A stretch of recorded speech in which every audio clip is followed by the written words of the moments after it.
ready. And hi guys, good morning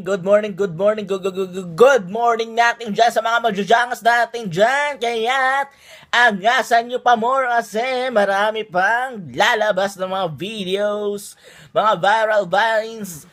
And then, kakagising ko lang kung pansin nyo, nakahiga pa ako. Anong oras na, magte-10 na kasi 9:30 pasado na. Nag-delete pa ako ng mga videos namin kagabi kasi ayun. Nag-shoot na naman po kami para dun sa short film na ginagawa po namin ng kaibigan ko. And so true. Totoo po yun. Wala pong halong biro. Hindi lang po ako yung puro pakalat mga kalokohang videos ko. Ng mga sayawan, gestures, moves, and yung sa mga hugot lines. Hindi po. Seryoso po may productions po aming binubuo ng kaibigan ko. And hopefully mailabas na po namin. Hindi, kakasimula pa lang po kasi namin nung isang gabi, and uninformed po sa akin na mag-shoot na po kami. And kagabi po tinuloy po namin yung sa story. Hindi pa po kasi buo yung storyboard, and for short wala po kaming scripting. For short, ad-lib lang po talaga, kaya ginagalingan ko po para mag-lead. Ginagalingan din po namin yung sa pag-a-adlib, and wala pong scripting kaming hawak. May script po kami pero ibang script po yun, hindi po swak sa storyboard na iniisip namin. Pero for short, wala din po kami nun. Pero ayun po, seryoso po kami gumawa. Makikita nyo naman po dun sa short films na gagawin namin. Seryoso po kami. And assured for that. Then, ayun, marami pa po ang gagawin. Hand gestures, moves. Hindi, ang angas lang po talaga, angasan. And dito po kasi sa mundong to, gawin mo lang yung kung ano yung gusto mong gawin, 'di ba? Gawin mo lang kung ano yung gusto mong gawin. Huwag kang mahiya. Why?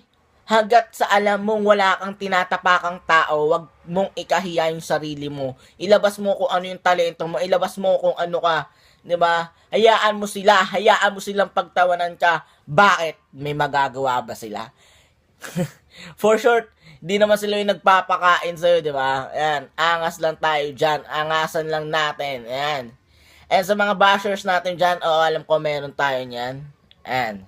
Wala akong magagawa kung ginusto niyan to ipinanganak kayong bashers o judgmentals, pero wala akong magagawa. Hindi nyo kinagwapat, kinaganda, hindi ikinaunlad nyo yan. Yan. And then, kakagising ko lang, kung kita nyo nga yan. Kasi, kaka-delete ko lang ng mga videos kasi puno na tong phone ko. Tapos, kaka-update lang sa akin ng kaklase ko. 1.8 views. Di ko pa na-check, 1.8 views lang naman din po daw. Ayan, nabit na po natin. Nabit ko na yung record breaking natin sa page ko. Ayan, 1.8. Yung sa pinakauna, 1.3 something pa lang, 1.4, ganun. Ayun, nalagpasan ko na yun. But, ayun, sinasabi ko, marami pang lalabas at hihimay-himayin ko yung pinakamalalalim na hugot lines ko na nababasa nyo. Ipapaliwanag ko, may mga videos din ako. And then, shout out, ayan, kay Nicolas Antonio SP Reposo, ayan, sa kaklase kong yan, tropa ko yan.